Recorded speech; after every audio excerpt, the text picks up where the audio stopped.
시청자 여러분 안녕하십니까?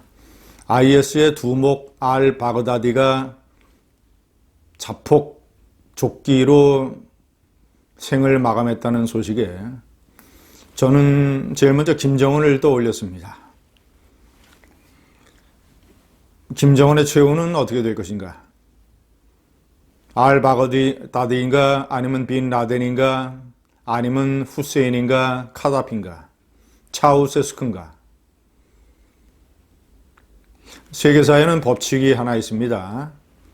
악랄한 독재자 그리고 잔혹한 테러리스트의 수장은 반드시 아주 비참하고 잔혹한 방법으로 끝난다는 것입니다.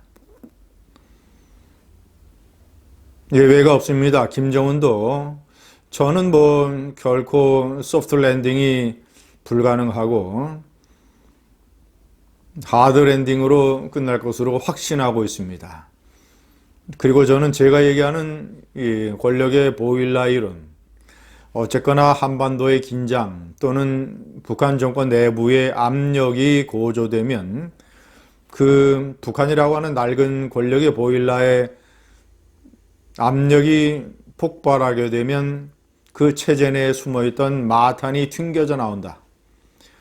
그것이 암살이든 민중봉기든 쿠데타든 아니면 국제전범재판소의 재판이든 어떤 형태로든 그 마탄은 김정은의 생명을 비참한 방법으로 끝낼 것이다.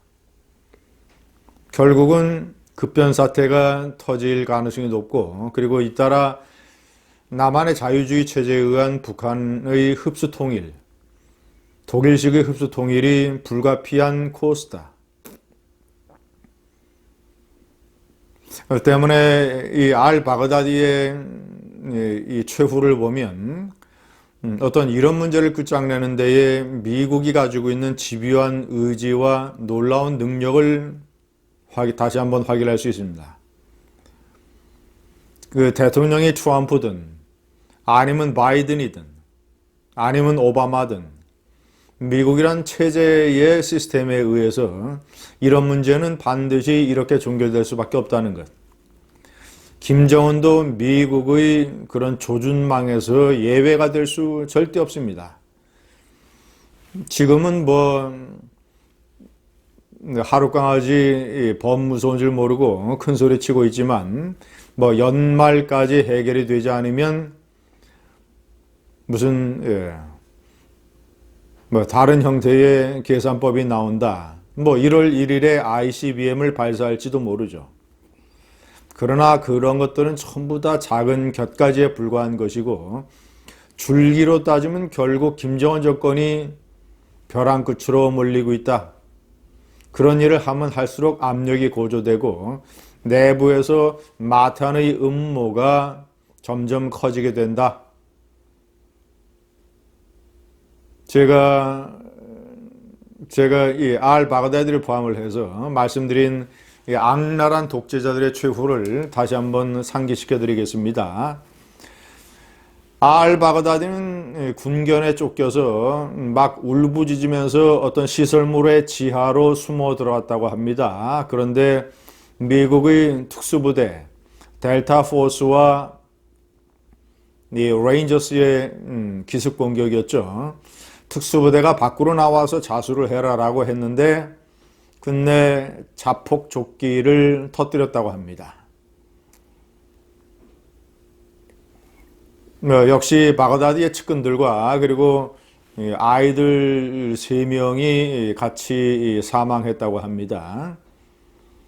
시리아 서북부에 있는 어떤 그 은신 지역에 대한 미국의 기습 공격, 빈 라덴 기습 공격과 마찬가지로 백악관 상황실에서 이 대통령과 참모들은 그 상황을 지켜봤습니다. 특수부대의 헬멧 앞에 장착이 되어 있는 이 비디오 카메라가 위성을 통해서 중계되는 것이지요. 빈 라덴 작전 때도 그대로 실현이 됐습니다. 바그다디는 IS를 만든 지 5년 만에 끝장났습니다. 현상금이 2,500만 달러. 빈 라덴의 현상금도 2,500만 달러였습니다. 빈라덴은 잡는 데 10년이 걸렸습니다. 2001년 9.11 테러가 터진 지 10년 후인 2011년, 그때도 오바마 대통령과 참모들은 백악관 상황실에서 그 빈라덴을 사살하는 장면까지 다 지켜봤습니다.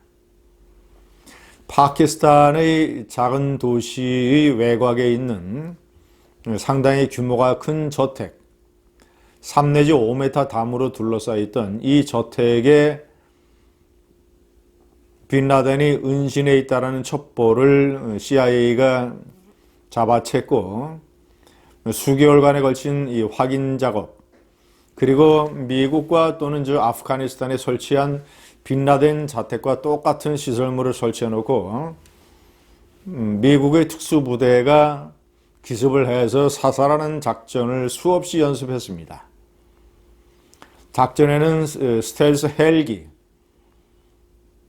스텔스 전폭기뿐만 아니라 전폭기가 아니라 스텔스 헬기 2대가 투입이 됐는데, 한 대는 너무 좁은 공간에 착륙을 하려다가 낮은 고도에서 추락하고 말았습니다. 그런데 미군 부대원의 희생은 없었습니다. 그래서 게스트하우스서부터 철저하게 수색을 해서 빈라덴의 연락책을 사살하고, 그리고 빈라덴의 건물로 들어가서 그의 보안 요원 3명을 사살하고 마지막으로 빈라덴을 죽였습니다. 빈라덴이 머리에 총을 맞고 두개골이 함몰된 이런 장면이 그대로 전부 다 백악관 상황실에 중계됐습니다. 미군 해군의 네이비 실 특수부대가 투입이 됐습니다. 치밀한 기획, 오랫동안의 집요한 추적, 그리고 전광석화 같은 놀라운 작전. 빈라덴과 바그다디의 시체는 공히 바다에 수장됩니다.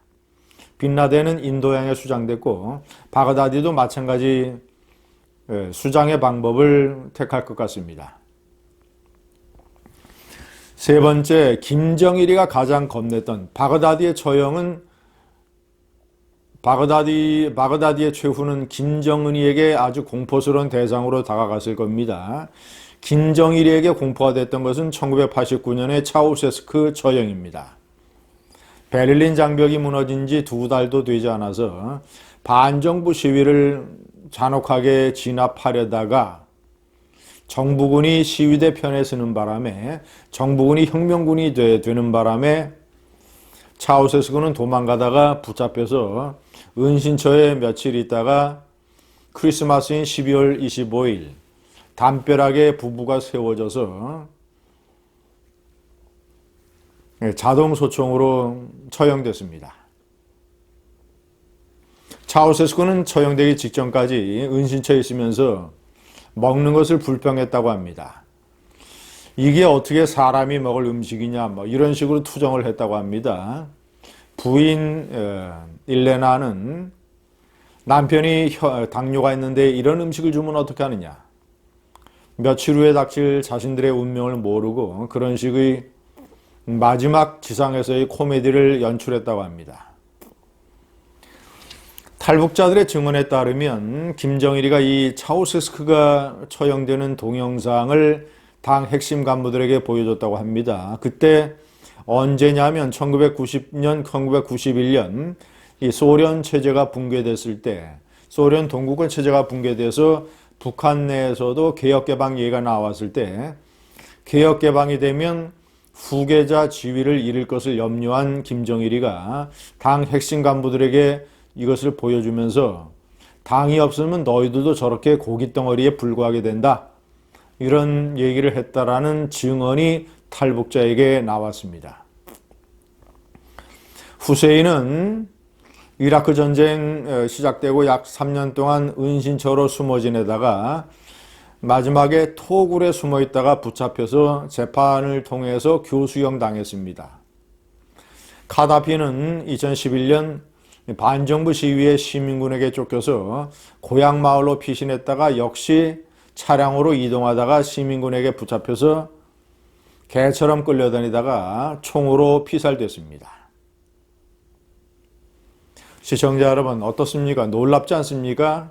공통점은 악랄한 독재자나 테러리스트 이 두목들은 결국 자신의 생명 문제에 관해서는 대단히 비겁하다는 것. 그리고 세상은 그런 독재자에게 잔혹하고 비참한 최후를 안긴다는 것. 김정은도 이 운명을 어떻게 피해가겠습니까? 감사합니다.